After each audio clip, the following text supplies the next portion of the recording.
Hello and welcome. This is What the Stories Say. If this is your first time here, I am your host, Dr. Pauline Baird. I'm a cultural bearer from the village of Buxton. I tell our stories, our family histories, our whispered stories, our long lost and sometimes forgotten traditions. And as we say in my village, Buxton, what the stories say. Today I have stories for you. I want you to listen. Oh, what am I wearing? I'm wearing Dara Dara. Dara is my sister, my baby sister, as I say. She's a grown woman, but she's an entrepreneur and single mom, and she's doing things. So if you like to wear linen, chic clothing, and accessories like these, check her out on Instagram, Dara Dara Handmade. And before you go and listen to the story I have prepared for you, I want you to click that button that says follow if you're on Facebook. And click that button subscribe if you're on YouTube.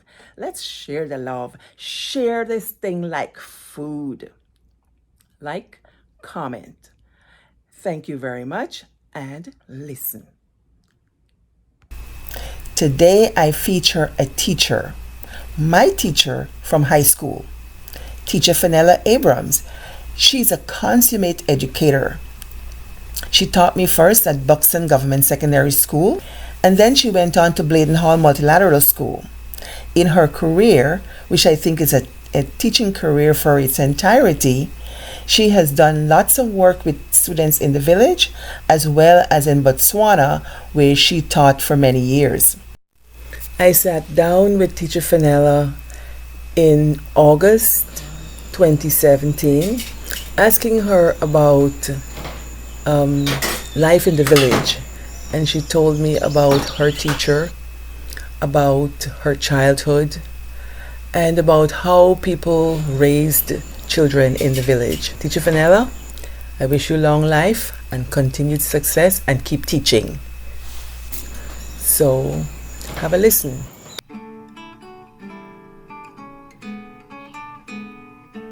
She would find out, where's your mother? Where's your father? Who does beat you? You get tea this morning? Why didn't you get tea? She's finding out all your business while she's taking care. Yes. And that was one. Short.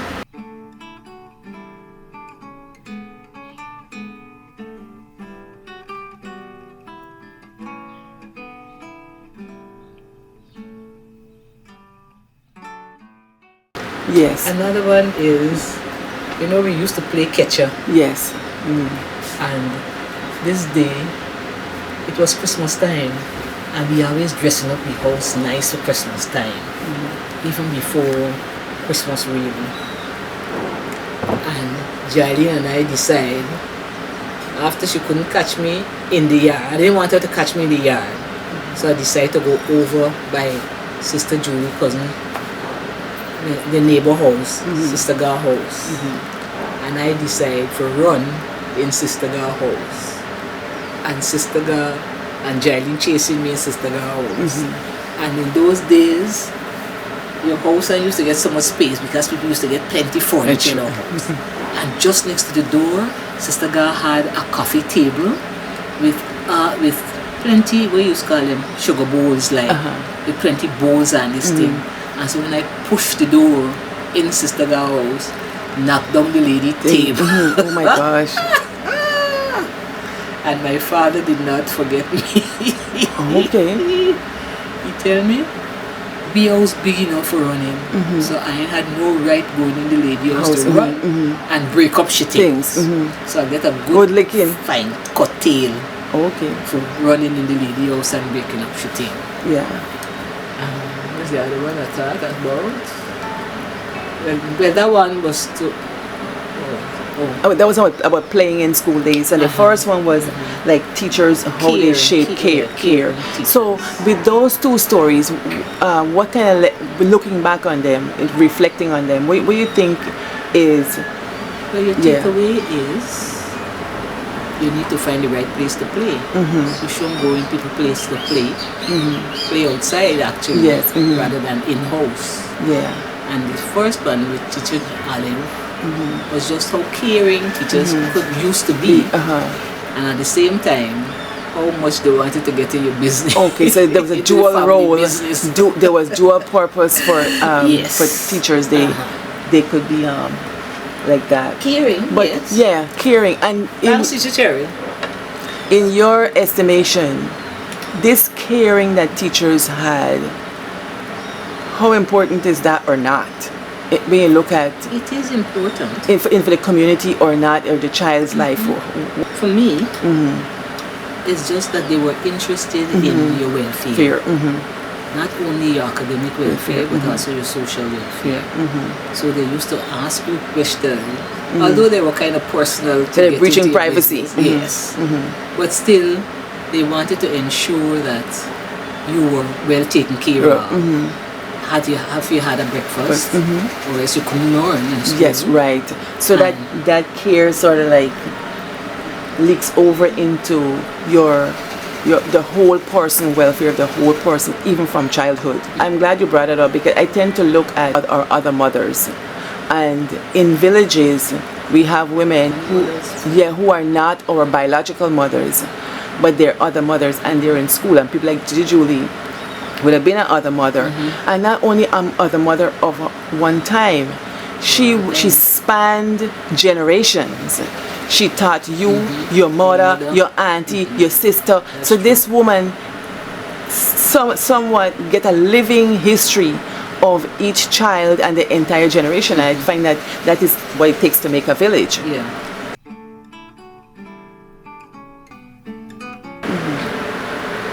As children, we were always involved in activities of other churches. I remember we were Methodists always, but still on Wednesday afternoons, we attended Bible class, bedroom Bible class. At Church of God. Yeah. On Good Friday, we used to have 9 o'clock church at Methodist Church. Then you had to go 12 o'clock, you went over to Anglican Church. Then 3 o'clock, you went over to Catholic Church. There's all 3 churches you had to go on Good Friday. Okay. And other things you used to be invited to, camps, not necessarily used to be Methodist camps, but you still used to be invited and used to go. And I remember they used to have a laundry out of the public road here. Just opposite the shop. Okay, what do you mean laundry? Clothes, Like a wash laundromat? clothes. By hand? No. The clothes used to be taken to Georgetown Oh, okay. and washed, and you would carry it in. This was a depot. Okay. So you carry your clothes and you pick up your clothes later. And the lady who served there, she used to give you Bible verses to study, to recite. And when you recited it, when you went back another time and you recited it, you used to get another one. So it built on your spiritual Bible verse, your knowledge of the Bible. Short verses. And at the end, I can't remember really, but you used to get a gift after doing about 12 or 10 months. You used to get a gift. Just a small token. Yes. But that again is community spirit, where everybody brought up a child. Right. Yes. And we used to walk from here. Miss Moses used to carry us from here and carry us all the way at Buxton Road. And even, Good Friday too, there was one time when our husband used to take us. He had a brother who was ill in Georgetown. And that time, car wasn't very prevalent. Yes. Few people had cars, but the Moses had car. Yeah. So we used to enjoy this drive going to Georgetown. Yes. And visit his relatives. But yeah, it was his relative. He had an uncle. And visit his relative. It's much more, unlike now where children don't go to Sunday school. I'm not too sure if we can ask parents to take them to Sunday school. the reaction. Okay. It's all to do with working together. Yeah. So much. Let's share these stories so we learn more about ourselves and our village and how we've come to be. And I want to thank Teacher Phenella for all the good work she's done these many decades. May she live a long life and continue teaching wherever she is. Thank you so much.